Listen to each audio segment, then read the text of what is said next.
to Sledgehammer Horror, guys. I am Ken Sledge, and let's talk horror. Today, I am joined by director and podcaster Mike Pecci. Mike, how you doing today? I'm great, man. Thanks for having me on. No problem. Did I say your last name correctly? You did. Pecci is good. Okay. I just wanted to make sure, man. No disrespect. Dude, no disrespect. Like, I do a podcast too, so I completely know the vibe when you read someone's name in an email and you're like, yeah. Like I'll even search online for pronunciations of the name. Yes, I do that same thing, man. Hearing it on YouTube. The English way is Pecci. Pecci. Exactly, dude. So for those of you that don't know Mike, I said he is a director and podcaster. He's done videos for such groups as Wu-Tang Clan, Lucius, Killswitch Engage, Meshuggah, which that is fucking insane. That is so rad, dude. He also does shorts, won so many awards for shorts such as 12 Kilometers, Who's There, and his podcast, In Love with the Process. Something you guys should all check out. I have all his links down here in the description. So make sure you're going, subscribe to the podcast. Make sure you're checking out his social media so you can follow along with everything he's done. So, Mike, I got to know, man, like working with like Killswitch and Meshuggah, what was that like? It's pretty crazy, man. Like I grew up as a kid working in a music store, and I listened to a lot of metal back in the day. And I remember being a young kid watching some of the early Killswitch Engage videos on television, and I never thought that I would end up being one of the directors for, you know, a ton of the videos, like the Always video and all that stuff. They're a really great band. We joined up with them when Jesse, the lead singer, came back into the band. So he had this really great energy and this renewed sense of like, I want to fucking do this right, because he hadn't been in the band for so long. Right. And him and I got along really fucking well. And it was a great, man. Me and my old business partner at the time, we both banged the hell out of those videos. They were a lot of fun. Those were great. And then Meshuggah was such a great opportunity to do a video for which became such an iconic song. Bleed became such a huge song. Yeah. And being able to do like a very sort of horror-esque, like Stages of Hell video for those guys was pretty insane. And then going and watching them, because we got to go see them on tour, and going and standing on the side of the stage while they were touring with like Fear Factory and Ministry, and seeing all these different drummers from all these different bands standing there on the side of the stage, just trying to examine how they got their sound and how the drummer was doing it. So it was a really great opportunity. And that fucking video's got like over 13 million views or something. It's like insane.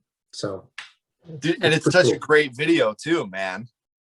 Yeah, it's too bad that it didn't end up being what it was supposed to be. Like initially we were supposed to make a video with the 12 Stages of Hell, and we had designed like this much bigger thing, and there was like last minute budget cuts and blah, blah, blah. Right. And so the video ended up being shot specifically in a 20 by 20 foot room. We did the whole video in that room, which yeah, there's a lot of lessons learned on that shoot.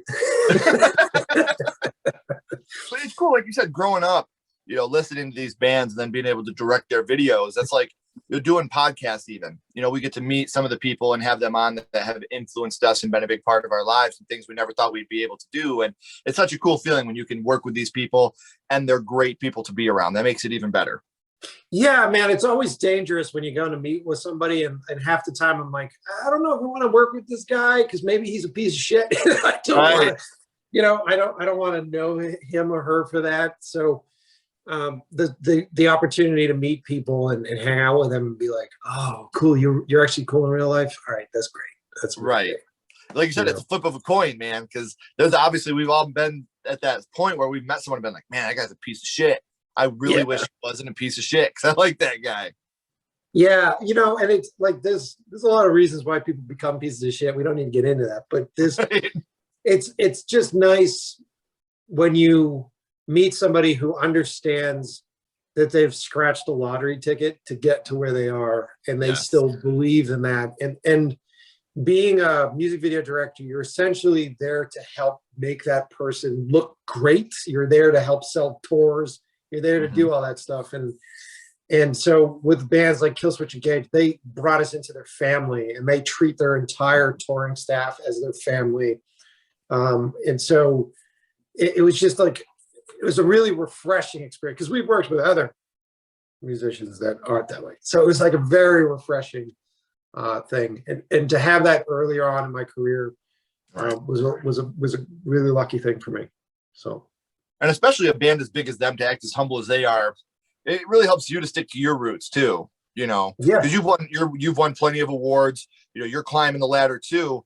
And so it's not like you're just some schlub out there, you know, so it really helps you to stay grounded too. You know, I love the fact that I can reach out to someone like you and you're just right away. Yeah, absolutely. What can we do to work together?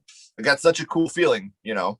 well, why not, man? Like, I mean, growing up as a young filmmaker, if I had the opportunity to, like, you know, sit down and have a conversation with Rob Zombie, or if I had the opportunity to sit down and have a conversation with David Fincher, if David Fincher was doing his own personal podcast and he was actually telling us the truth about what the industry is really like and how hard it is to get into this business, and really giving you the anti-propaganda, because most of the shit that we get is just propaganda on the business and sales pitches.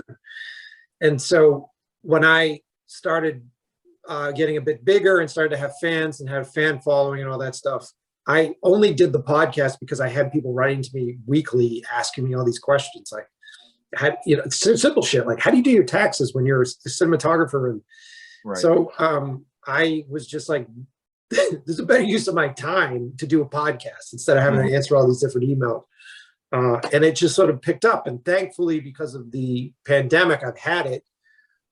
So now I'm actually using it as a device, not only to entertain the audience, but I'm putting people on the show that I want to work with. So I'm finding crew people and actors and cast people and using it as a good opportunity to spend 2.5 hours just chatting with them and meeting them. And it works. It works really well. It really does work. And you guys can find out by clicking the link right down here in the description and subscribing to that podcast. So, Mike, we talked a little bit about what you're doing now. We've talked about the future a little bit with the podcast. But my friend, I want to take it back to the past. And I want to talk about the first horror movie that you ever watched. And your first horror movie was? So I would say the first horror, like in its traditional sense, the first horror movie that scared me is Nightmare on Elm Street, the original Nightmare on Elm Street. Yeah, I get it. I saw what you're wearing. Hell yeah, dude. And it's funny because A Nightmare on Elm Street to me, and I've said this on here many a time, I feel like it is not my favorite horror movie. It is up in top 5, obviously, but I feel like A Nightmare on Elm Street is the best horror movie that's ever been made. I would never give anything a perfect ranking, and I think the last 5 minutes of A Nightmare on Elm Street is fucking stupid. I hate the Freddy car. I hate the blow up doll mom through the window. You know, I think that's ludicrous. If you take that last 5 minutes out, I think this is the only perfect movie in the horror genre that's ever been made. So, this is a movie, man. I could talk about this movie for hours, and I'm envious that this was your first horror movie. So how old were you the first time you had seen it? I would say I was probably like 13, 14 or something like that. I was young. And I think it was, you know, it's funny because at the same time, I also saw this other movie called Dreamscape. There's a movie called Dreamscape with, oh my God, what's his name in it? But there's a sequence in Dreamscape where there is like a Freddy-like hand that sort of goes through. So I saw them both kind of at the same time. So sometimes those lines get blurred. There's this whole scene in Dreamscape where like they go into each other's dreams and this guy has to assassinate the president. He's riding on a train and pulls this guy's heart out with his razor hands. So sometimes I think that is in the first Nightmare on Elm Street because I saw them so close together. But you know, I was pretty young. The idea of seeing this movie about a guy that would haunt you in your dreams and murder you in your dreams was, it really fucks with you. Yeah.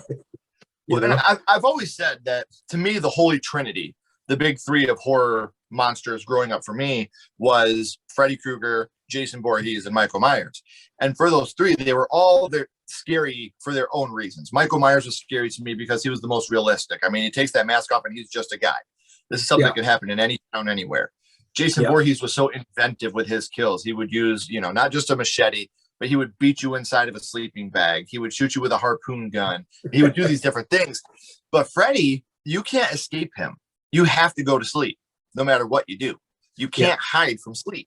So that's why Freddy was always terrifying to me as well. Do you remember who you were with the first time you watched it? I was by myself. And so I wasn't supposed to. I was young enough. I wasn't supposed to watch these movies. And my uncle, who was younger, he was younger than I am now when I was a kid. He came by with a bunch of VHS tapes, and my parents and him went down to our TV room in the basement to watch them. And they're like, you can't be down here, you have to leave. And so when they went to dinner, I snuck downstairs and popped them in the VHS machine, and I watched it by myself. Yeah. And so I remember I was just like, oh, there's a reason why. Yes. So yeah. And VHS too, man. You go back and watch some of these movies on VHS now. Like, I still have a VCR. Like, I still have my Alien VHS. That's what I'm very proud of. I think that's one of the movies. And A Nightmare on Elm Street too. It's one of the movies that, sure, you know, obviously, like, I own the box set, you know, obviously, and it's something that I love. But those movies are better for me on VHS with that grainy feel. You know, I want to adjust the tracking when I'm watching this movie. It looks better with that dark grainy. When you brighten it with the 4K, and it doesn't look as well, because sometimes they use the darkness to hide mistakes. And I think that's awesome. You know? Of course. I mean, that's what's so great about that movie. Now that I'm a filmmaker and I'm making films and I'm having conversations about movies like this and trying to replicate that stuff. I think what's so great about Nightmare on Elm Street is that it was such an interesting visual piece. It's very it's dark, it's all steamy. It's the epitome of like 1980s cinematography at that time, which was like, it was kind of the cheesier version of Jacob's Ladder as far as like cinematography stuff is concerned. But I love that shit. And like, I think that these arguments that are constantly happening online on like what movie's the best, most of the time it's when you see it at this age. So if you see a film at like, you know, 13, 14, 15 years old, and it scares the shit out of you, you have that initial scare. It's that taste for it where you're just like, I've never been scared like that before in my life. And after that, as you get older, you're trying to replicate that. You're trying to have that experience again. And that's why there's this huge source, I think, of disappointment when people watch these movies, because they're like, I'm not feeling that. I'm like, yeah, well, you're not fucking 13 anymore. Right. So like, there's that game. You know what I mean? And I've said that before too. Watching a horror movie for the first time is like doing drugs for the first time, which I don't recommend anybody else that has never done it. Don't do it. But after that, you're always chasing the dragon. You know, you want that first high again. You know, and and then as a filmmaker, that's what I try to recreate, is that whenever I'm designing sequences and stuff, I'm always thinking back to when I was 13 years old and going, what was it about these things that I really thought was scary? And is it the way it looks? Is it the story? More than anything, it's the fucking tone of the piece. It's how it feels when you watch the damn thing. Right. And that actually leads me perfectly into the next question I had for you. Which scene from Nightmare on Elm Street affected you the most? Affected me the most? I think I would say the one that affected me the most, it's infamous, is the rubber wall, Freddy pushing his way through the rubber wall box. You know, it's like, that was so ingenious, because that's before we had CGI. That's before any of that stuff. And it was such a simple, practical effect of just taking a solid wall, putting a flat behind it so that she can knock on it and do things, taking that flat off and having the actor push his face through rubber. Amazing. And it affected me so much as a kid, as I remember going to bed and actually feeling the wall behind my bed before I went to sleep, because I was concerned that, you know, I would be attacked by Freddy through the fucking wall. And we talked about what scene affected you the most, but what is your favorite scene from Nightmare on Elm Street? I mean, I think the coolest scene, and I feel like I'm just pointing out all these scenes that everybody loves, because this movie has been adored for years. But when not Nancy, but what's her friend's name, gets murdered and gets pulled up the wall. Yeah, Tina, right. So when she gets pulled up along that ceiling and that slash that happens across her chest, it's a brutal, brutal scene, and more so than the Johnny Depp death scene, which Oh yeah, you kind of felt like he had to like try to make it more intense than the first time with the blood coming out and everything. More so than that, I thought that just the idea of this girl being dragged up the wall and thrashed around, and the fact that it was all done practically with a set built, a rotating set. And It's Rod's just really sitting fun. there, Tina, like he has to watch this happen, and the most confused point of his entire life, because he, imagine seeing that. You don't know what the fuck's going on here. Yeah, no, dude, it's horrifying. And like as a kid watching that, that's horrifying. And I'm so happy that I did, because it made me who I am. But it's horrific. It's a horrific scene. Yeah, and it's funny because this movie really, if you want to really get down and dirty, I don't count Freddy's death in this movie. So if you really want to get into it, this movie has 4 deaths. And this movie definitely went with quality over quantity, because every death is so memorable, whether it be the burning bed, the hanging in the jail cell, the water bed, Tina. They are all so iconic. And you mentioned a minute ago, it's hard to talk about these scenes without mentioning the iconic scenes, but it's hard to talk about Nightmare on Elm Street in general without bringing up iconic scenes, because every scene is something somebody knows, whether it's when he's in the alley and it's all dark and he pulls the glove up for the first time and he says, "This is God." Or when he's standing there, "Hey, Tina, watch this." And he cuts his fingers off. Everything in that movie it's iconic in its own way, even to the point of where when Nancy's in that dream world the first time and she sees Tina in the body bag outside of the classroom, there's so many scenes in this movie that are just so iconic. And that's why I consider this the best horror movie of all time. I think this is the best, in my opinion. It's not my favorite, but I think this is the best for that reason.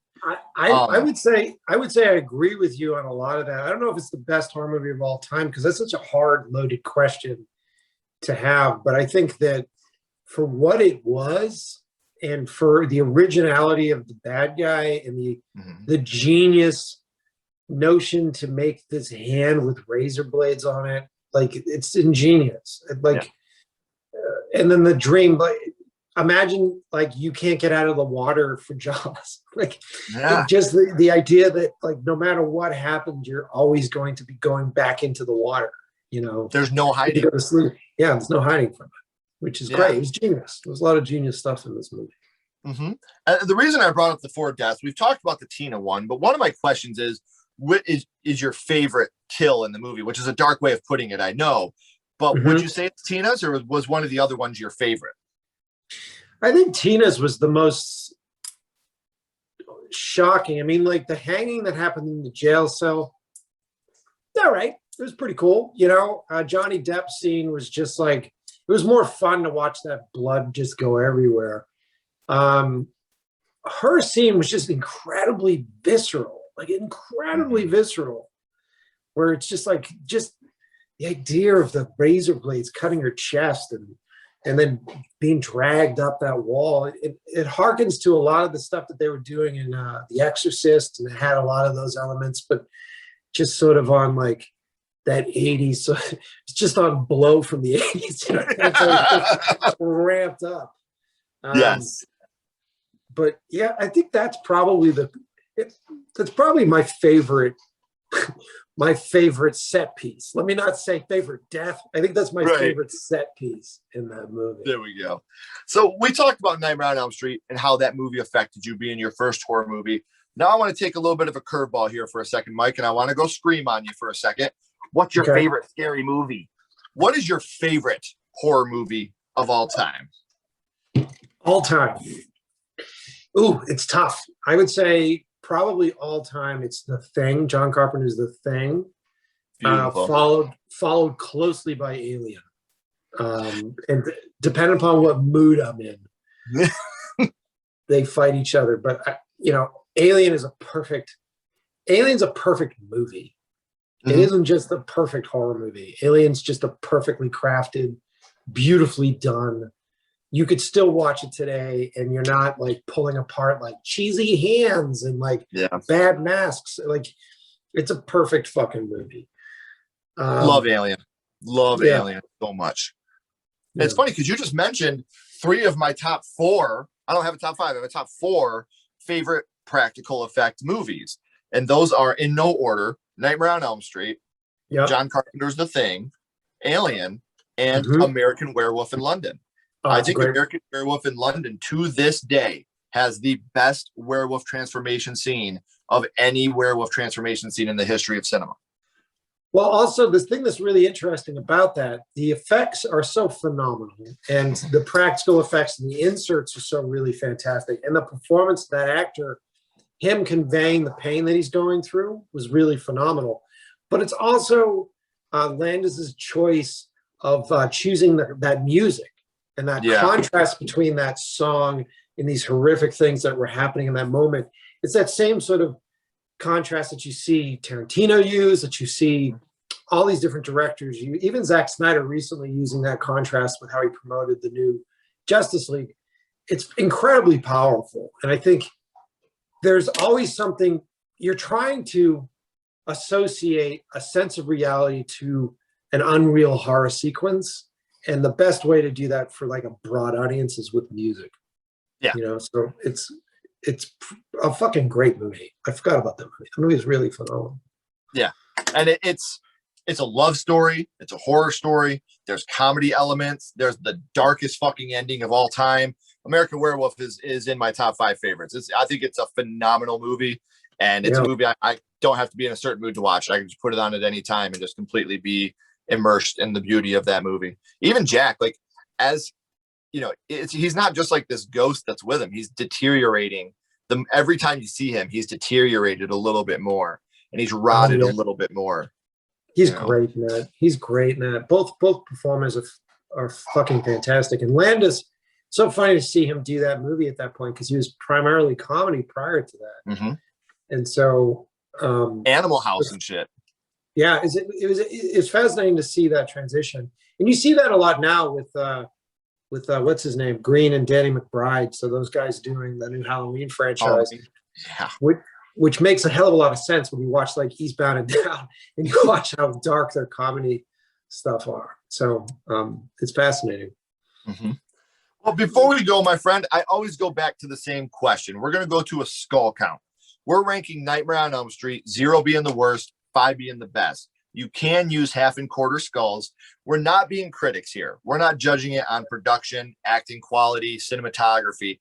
We're judging this strictly on what this movie, how it affected you, and what this movie means to you. So 0 to 5 skulls, what would your ranking of Nightmare on Elm Street be? I'd give it a solid, because of what it has to be up against, I'd give it a solid 4 for 4 skulls. And that's good. Yeah. You know, because, you know, if you're talking about like Alien, you're talking about these other movies that I saw later, they kill it, you know. So this, I would say, is solid 4 out of 5 for it. That's a perfect ranking. To me, I would give it the same, 4.5, because it affected me to the point to where, to this day, I'm a 35-year-old man that has finger knives and sweatshirts. So that's how much this movie affected me. It's like I'm talking to Freddy Krueger here. Yeah, the worst looking Freddy Krueger. So everybody, please don't go anywhere, Mike. I got a couple more questions for you. Everybody else, I know I said this at the beginning, but I'm going to say it again. Make sure you're clicking the links down here in the description. Subscribe to the podcast. Make sure that you are checking out his social media as well, so you can get any updates right from him. As always, guys, keep talking horror, stay what you are, and we'll see you guys soon.